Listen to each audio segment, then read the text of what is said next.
Sidang Jumat rahimani wa rahimakumullah.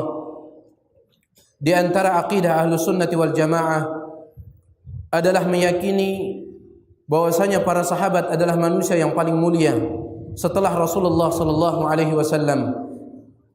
Terlalu banyak dalil yang menunjukkan akan kemuliaan para sahabat. Di antaranya sabda Nabi sallallahu alaihi wasallam dalam riwayat Bukhari Muslim, beliau mengatakan, khairun nasi qarni thumma alladhina yalunahum thumma alladhina yalunahum. Sebaik-baik manusia adalah generasiku, yaitu para sahabat, kemudian generasi setelah mereka, kemudian generasi setelah mereka.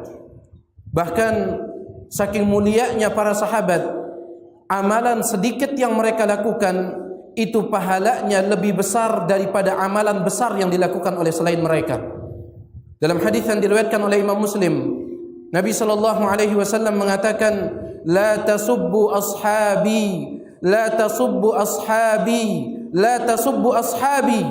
Jangan kalian caci maki sahabatku. Jangan kalian caci maki sahabatku. Jangan kalian caci maki sahabatku.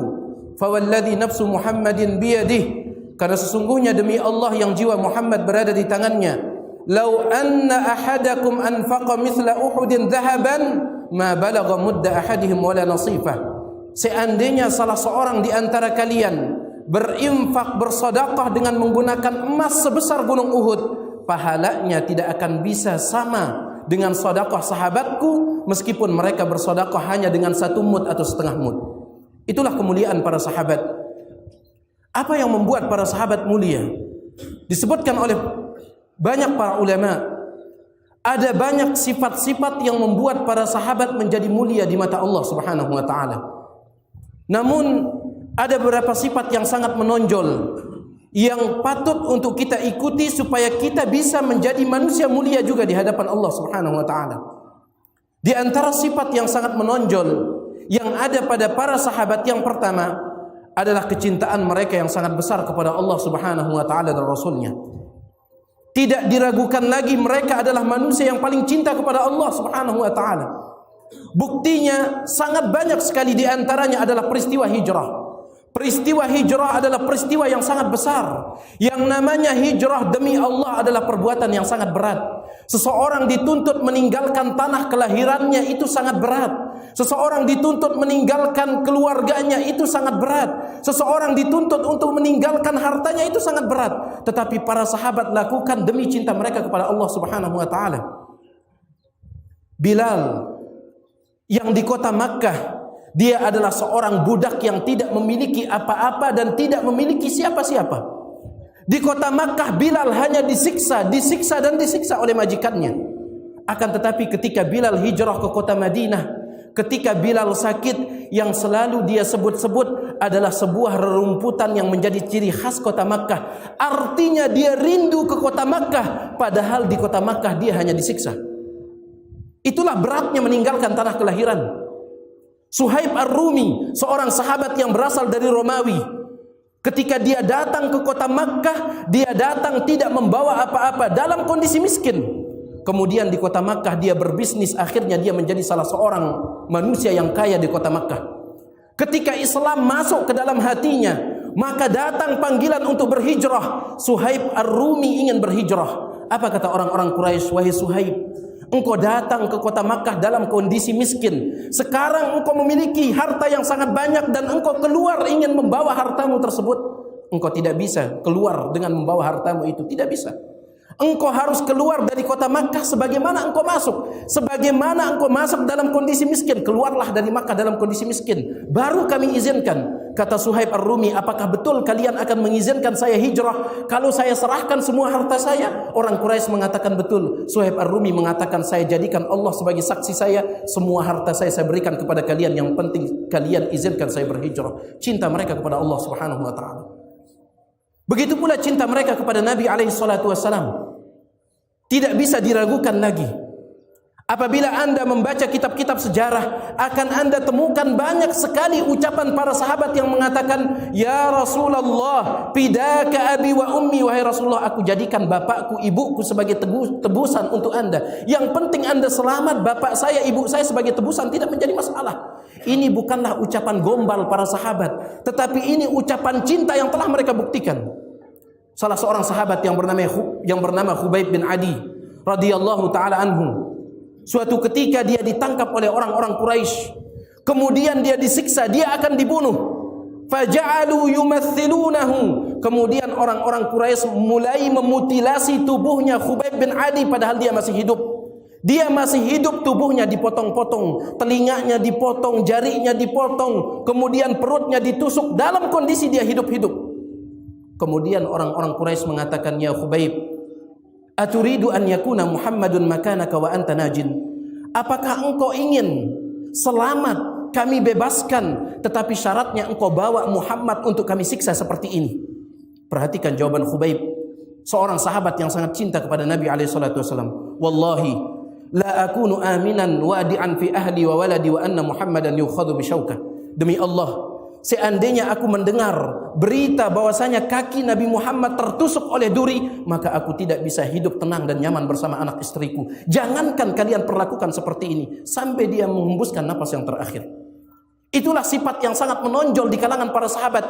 Cinta mereka yang begitu besar kepada Allah Subhanahu wa taala, demikian pula cinta mereka yang begitu besar kepada Rasul alaihi salatu wassalam. Nyawa mereka korbankan untuk Allah dan Rasulnya, harta mereka korbankan untuk Allah dan Rasulnya, dunia dan seisinya mereka korbankan untuk Allah Subhanahu wa taala dan Rasulnya. Sifat yang kedua, berangkat dari sifat yang pertama, adalah al-istijabatus sari'ah. Mereka begitu cepat menyambut panggilan Allah Subhanahu wa taala dan Rasulnya. Apabila datang perintah dari Allah Subhanahu wa taala atau perintah dari Rasulnya, mereka tidak berpikir panjang untuk melakukannya. Begitu pula sebaliknya, apabila datang larangan dari Allah Subhanahu wa taala dan Rasulnya, mereka tidak berpikir panjang untuk meninggalkannya. Dalam hadis yang diriwayatkan oleh Imam Bukhari, ibunda tercinta Aisyah radhiyallahu taala anha mengatakan, "Rahimallahu nisa'al muhajiratil awal." Semoga Allah Subhanahu wa taala merahmati para wanita-wanita yang berhijrah dari kota Makkah menuju Madinah. Lamma anzalallah, karena ketika Allah Subhanahu wa taala menurunkan firman-Nya, wal yadribna bi khumurihinna ala juyubihinna, hendaklah para wanita menutupkan aurat mereka dengan kain kerudung. Hendaklah para wanita menutup aurat mereka dengan kain-kain kerudung mereka. Apa kata Aisyah radhiyallahu taala anha? Syaqaqna murutahunna fakhtamarna biha. Langsung para wanita pulang ke rumah mereka, kemudian mereka tarik gorden jendela mereka, kemudian mereka robek, mereka sulap menjadi jilbab untuk menutup aurat. Mereka tidak mengatakan kami belum siap. Mereka tidak mengatakan cuaca Madinah panas, cuaca Makkah panas. Tidak mengatakan seperti itu. Karena Allah memerintahkan, Rasulnya memerintahkan untuk berhijab, langsung mereka ambil gorden mereka, kemudian mereka sulap sebagai jilbab. Istijabah syariah. Dalam hadis yang diriwayatkan oleh Imam Bukhari Muslim, dari Anas bin Malik radhiyallahu taala anhu, ia menceritakan, pada suatu hari aku sedang menyiapkan minuman khamr, minuman keras di rumahnya Abu Talhah sebelum khamr diharamkan. Kemudian minuman khamr tersebut telah dihidangkan, telah dituangkan ke dalam gelas-gelas siap untuk diminum. Ketika Abu Talhah akan meminumnya, tiba-tiba dari luar rumah terdengar teriakan yang mengatakan, sesungguhnya Allah dan Rasulnya telah mengharamkan untuk minum khamr. Apakah Abu Talhah mengatakan sayang hanya satu gelas? Tidak. Dia katakan kepada Anas bin Malik, keluarlah engkau wahai Anas, kemudian tumpahkan semua khamr ini. Istijabah syariah. Dan itulah bukti cinta. Jamaah sekalian sidang Jumat yang dimuliakan oleh Allah, kalau betul-betul Anda cinta kepada Allah Subhanahu wa taala dan Rasulnya, cara membuktikannya adalah taati perintah Allah dan Rasulnya, tinggalkan larangan Allah dan Rasulnya. Dikatakan oleh para ulama, "Lau kana hubbuka sadiqan la ata'tahu, innal muhibba liman yuhibbu muti'u." Seandainya cintamu kepada Allah dan Rasulnya itu benar, pasti engkau akan mentaatinya, karena sesungguhnya orang yang mencintai pasti akan tunduk kepada siapa yang dia cintai. Kemudian sifat yang ketiga adalah kecintaan mereka yang sangat besar terhadap sesama kaum muslimin. Sampai-sampai Allah Subhanahu wa taala turunkan pujian kepada mereka. Allah Subhanahu wa taala berfirman, Muhammadun Rasulullah. Muhammad itu adalah utusan Allah. Walladzina ma'ahu asyidda'u 'alal kuffar, dan orang-orang yang bersama mereka yaitu para sahabat sangat keras, tegas kepada orang-orang kafir. Ruhama'u bainahum, akan tetapi saling berkasih sayang di antara mereka. Bahkan kecintaan para sahabat terhadap sesama mereka itu sampai pada derajat yang tidak masuk akal bagi kita pada zaman ini, yaitu mereka sampai pada derajat al-ithar, mengutamakan orang lain daripada diri mereka, padahal mereka juga membutuhkan. Dan itu tidaklah mengherankan, karena mereka adalah muridnya Rasulullah sallallahu alaihi wasallam, manusia yang paling cinta kepada manusia yang lain.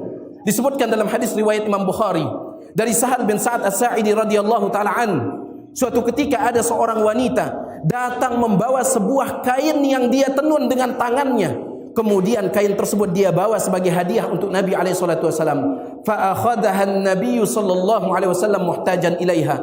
Nabi menerima kain tersebut karena memang beliau butuh kepada kain itu. Kemudian Nabi alaihi salatu wasallam memakainya. Setelah itu beliau keluar dari rumah beliau menuju Masjid Nabawi. Sesampai di Masjid Nabawi, ada seorang sahabat mengatakan, "Ya Rasulullah, ma ahsanaha uksuniha." Wahai Rasulullah, alangkah indahnya kain yang Anda pakai, tolong berikan kepada saya. Hanya beberapa menit digunakan oleh Nabi SAW, diminta oleh sahabat tersebut.